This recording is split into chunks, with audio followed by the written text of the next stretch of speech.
L'amour véritable de Dieu, l'amour qui te transforme, l'amour qui pardonne tout, l'amour qui excuse tout, l'amour qui supporte tout, l'amour qui triomphe sur le mal. Si tu veux clouer le bec au diable, aime seulement, donne de l'amour, donne de l'amour. C'est ce qui va faire la différence. C'est ce qui va faire la différence. Mais la question que tu peux te poser, mais c'est comment garder cet amour? Comment cultiver cet amour? C'est ce qu'on peut se demander au quotidien. Comment cultiver cet amour? Comment le faire? Toi-même, tu le sais. Qu'est-ce que tu dois faire? Qu'est-ce que tu dois mettre en place comme action pour avoir encore plus d'amour? Qu'est-ce que tu dois faire pour amener encore plus d'amour autour de toi? Amen. C'est ça qu'on doit se poser comme question. Sache que si tu as l'amour dans ton cœur, la prière va être efficace. Parce que la présence de Dieu va être là. Mais dès que tu commences à avoir la haine dans ton cœur, la prière est inefficace. De toute façon, tu le vois. Quand tu sens que tu es bien dans ton cœur, tu sens que tu es disposé, dès que tu commences à prier, tu sens que c'est comme le ciel, il est ouvert. Mais dès que tu as de l'amertume, la colère, tu sens que... non, tu sens que tu n'es pas en paix. Tu sens que... Tu te dis non, ma prière, elle ne monte pas jusqu'au ciel. Et effectivement. Donc Dieu nous demande vraiment de manifester l'amour, davantage de l'amour et pas davantage de rancœur, pas davantage d'amertume, de colère. Non, il veut que l'amour vraiment fasse partie de nous et qu'on puisse manifester l'amour. Alléluia. L'amour envers les uns, envers les autres, envers nous, mais envers Dieu aussi. Alléluia. Vous savez, de plus en plus de chrétiens, quand tu vois certains chrétiens, tu te dis, est-ce que vraiment ils aiment Dieu? Tu sais, si vraiment on aimait Dieu, il y a des choses qu'on ferait et il y a des choses qu'on ne ferait pas. Alléluia. Il y a des choses qu'on ferait, il y a des choses qu'on ne ferait pas. Quand tu aimes quelqu'un, tu es prêt à tout, n'est-ce pas? Lorsque tu aimes ton fiancé, ta fiancée, tu es prêt à tout. Tu te lèves tôt le matin pour l'appeler. Ah, peu importe le forfait, ça dépasse, c'est rien. Ah, j'avais pris 5 heures, c'est rien. Tu fais 6 heures, 7 heures, 8 heures. Tu dis tant pis, je paye le hors forfait. Amen. C'est souvent comme ça au début de la relation. Alléluia. Alléluia, tu passes des 5 heures, des 8 heures, des 10 heures, tu appelles. Ah, après 20 ans de mariage, est-ce qu'il y a 10 heures d'appel? Est-ce qu'il y a encore 10 heures d'appel? Mais au début, ah, tu as envie d'y aller, tu écoutes seulement. Tu regardes ta fiancée, tu regardes ton fiancé, tu l'écoutes seulement. Tu vois, tu l'admires, tu le regardes. Tu le regardes. Alléluia. Au début de ta conversion, c'était pareil. Tu regardais Jésus. Ah, tu étais dans la Bible. Tu allais à toutes les formations. Ah, tu étais là au culte. Tu étais là le premier. Tu voulais aider. Là, maintenant, à un moment donné, tu dis, bon, je suis fatigué. Fatigué de quoi? Dieu n'est pas fatigué de te bénir. Dieu n'était pas fatigué. Si, il était fatigué quand il devait aller à la croix. Il était très fatigué. Mais malgré tout, il est allé jusqu'au bout. Parce qu'il a dit, je dois aller jusqu'au bout. Alléluia. Et quel amour lorsqu'il est à la croix. Alors qu'il y a un brigand à côté, il vient avec. Au dernier moment, le brigand, il vient avec. Et lui, il n'a pas dit, Seigneur, je t'accepte en tant que Seigneur et Sauveur. Il ne s'est pas mis à genoux. Ah, il ne pouvait pas, il était cloué à la croix. Et Jésus l'a pris avec. Il a dit, viens. Dieu est bon, Dieu est merveilleux, mais on l'oublie. On oublie tout ce qu'il fait pour nous. Le matin, il t'a réveillé. Le matin, peut-être que le diable voulait t'étouffer, mais Jésus était avec toi. Il a dit, non, ne touche pas. Laisse tranquille ma fille, laisse tranquille mon fils, parce qu'il doit encore me servir. Il nous a permis d'être là aujourd'hui. Il nous a permis de bouger les bras, les mains. Et parfois, on oublie l'amour de Jésus. Si vraiment on aimait Jésus, alors on n'aurait pas besoin à chaque fois de dire, est-ce qu'on peut acclamer? Est-ce qu'on peut faire ci? Est-ce qu'on peut faire ça? Non, tu viens, tu dis, moi j'adore Jésus. Celui qui aime, il dit, non, moi je ne regarde pas autour. C'est toi seulement. Tu te lèverais tôt le matin, tu prierais, tu prendrais du temps avec Dieu. Tu dis non Seigneur, j'ai besoin de toi. Je veux avoir plus de toi. J'ai besoin de toi parce que tu es la source de ma vie.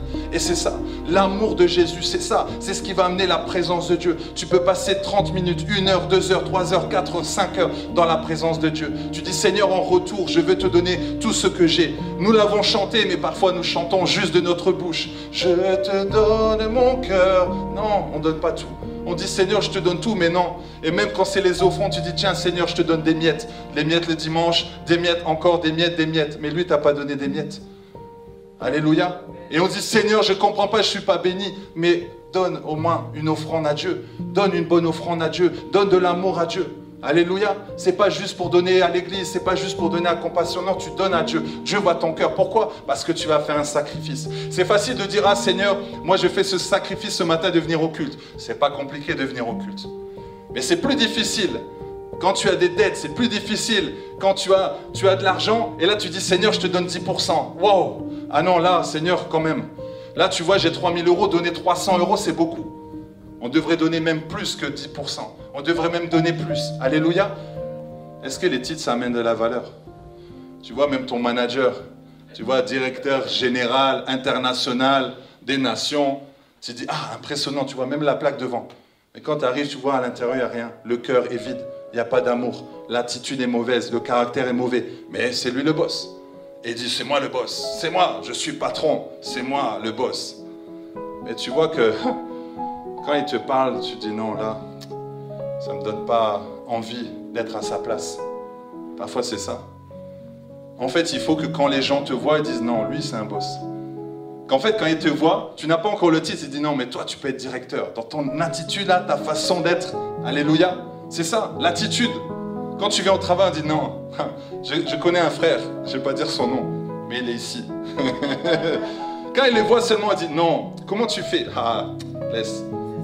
Il porte du fruit. En fait, lui, c'est le pommier, il porte du fruit et on vient cueillir chez lui. Lui, son problème, c'est qu'il travaille à l'intérieur. Alléluia. Lui, il ne cherche pas à dire, je suis le pommier, venez chercher les fruits. Non, non, non. C'est ça le leader. Lui, il produit de l'intérieur, il est en bonne santé. Quand il voit, il dit, non, toi là, je peux prendre un fruit, s'il te plaît. Servez-vous, servez-vous. Allez-y. C'est open space. Allez-y. C'est gratuit aujourd'hui. Allez-y. Amen. On doit travailler l'intérieur. Parce que si c'est pourri dedans, ça sera pourri dehors. Pour ça, parfois, on met du mascara. Non, travaille à l'intérieur. Mets le mascara intérieur. Tu peux cacher, cacher, cacher, cacher. Non. Si tu as la présence de Dieu en toi, l'amour de Dieu en toi, à l'extérieur, ça va faire la différence. Rien que tu vas ouvrir les yeux, tu vas dire waouh. Alléluia. Parfois, on veut cacher nos cernes, on veut cacher notre fatigue. Alléluia. On essaye, en tout cas certains. Pas toi, hein. Pas toi. Mais il y a des personnes qui cachent. Ah, je dois cacher ça, je dois cacher ça. Non, c'est l'intérieur. Si tu es en bonne santé à l'intérieur, à l'extérieur, ça va être beau. Si c'est propre dedans, ça sera propre dehors. Alléluia. Si tu as une bonne attitude, tu as l'amour de Dieu en toi, ça va faire la différence à l'extérieur. C'est pourquoi on doit travailler beaucoup l'intérieur. Et laisse le Seigneur te valider. Laisse les autres te valider. Ceux qui t'ont maudit, ceux qui t'ont rabaissé, laisse. Ça va être les mêmes qui vont t'acclamer. Tout notre service doit être fait, motivé par l'amour. La foi agit par l'amour. Tout ce que tu fais, ça doit être conduit par l'amour. Tout ce que tu entreprends, c'est fait par l'amour. Quand tu travailles, tu es conduit par l'amour. Quand tu pries, c'est par l'amour. Quand tu chantes par l'amour. Quand tu sers le Seigneur par amour. Tu fais tout par amour. Alléluia. Même quand tu vas sur Internet, dis-toi, je fais les choses par amour. Alléluia. Donc dans ta tête, c'est je dois faire du bien. Je dois édifier. Je dois encourager. Je dois soutenir. Je dois motiver. Alléluia. Je dois restaurer. C'est ça. Quand je vais sur Internet, mon but, c'est édifier les gens, encourager les gens. J'ai pas le temps de regarder les fils d'actualité. Et d'ailleurs, si je regarde, je vois que ça me fait perdre du temps. Je vais toujours pour un but, apporter l'amour de Dieu, apporter l'amour de Dieu, apporter l'amour de Dieu. Veillez, demeurez fermes dans la foi, soyez des hommes, fortifiez-vous. Que tout ce que vous faites soit fait avec amour.